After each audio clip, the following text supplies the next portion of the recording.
In this video I tell you exactly what the big three is against hair loss and how to use it for yourself. My name is Jesse and I've reversed my hair loss, and I've also helped over 300 men to overcome their hair loss as well. When we are talking about the big three against hair loss, we first need to choose the type of hair loss we are actually solving for. And there are many types of different hair loss, like inflammatory, autoimmune or stress related, but the most popular one is androgenic alopecia, also called AGA. AGA is a genetic disorder that makes you sensitive to DHT, and being sensitive to DHT can lead to pattern hair loss. For example, a receding hairline, a balding crown, or diffuse thinning. And a very popular way to describe treatment against AGA is called the big three. The big three is made out of finasteride, minoxidil, and microneedling together. Let's start with finasteride. Finasteride lowers your DHT, so when you are sensitive to DHT, you can use finasteride to lower your DHT. It will actually allow you to maintain in over 90% of cases. It is very good at doing so. The second part is minoxidil, and minoxidil was actually invented in the early 1960s,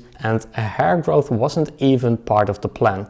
But with time, people realized that it could regrow your hair, and these days it is approved against hair loss. And how minoxidil works exactly, well, we don't exactly know, but we do know it basically forces hairs to be in the growth phase. And it can give you regrowth, and it's actually pretty good at doing so. And the third part is microneedling. Microneedling basically means that you are using a derma stamp or a derma roller to put tiny holes in your skin, which can allow minoxidil to absorb into your skin better. And these three parts together basically end up as being combined as the big three. But should you even use it, or how should you even view it? So let's talk about this in a practical way. Let's say you have a garden, but it is infested with insects. Well, in that case, finasteride will be the pesticide keeping the insects away. It will not cause much regrowth, but it will make sure that you are at least maintaining your garden over time. Next is minoxidil, and minoxidil is basically fertilizer. The fertilizer can cause lots of regrowth, but you have to know that just fertilizer alone is not enough against an infested garden. You will eventually lose that battle to the insects. The third part is microneedling, and microneedling can be described as using a pickaxe to open up the ground so the minoxidil or the fertilizer can absorb into the ground better. Yes, you can use it, but you have to watch out that you don't dig up the ground too much, or else the ground will have nowhere to go to and the plants cannot even grow there anymore. What I personally recommend is that people start finasteride first, actually make sure to maintain, and then add minoxidil.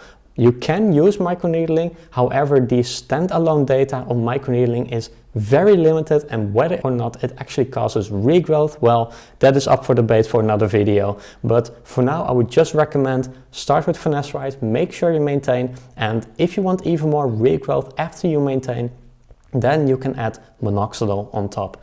Microneedling can be done, but only in very specific cases, because again, you don't want to dig up the ground too much, because otherwise you can no longer allow the plants to grow and you will actually hurt yourself in the process. And literally, that's it. That's the big three. If you have any questions, let me know and I'll see you in the next video.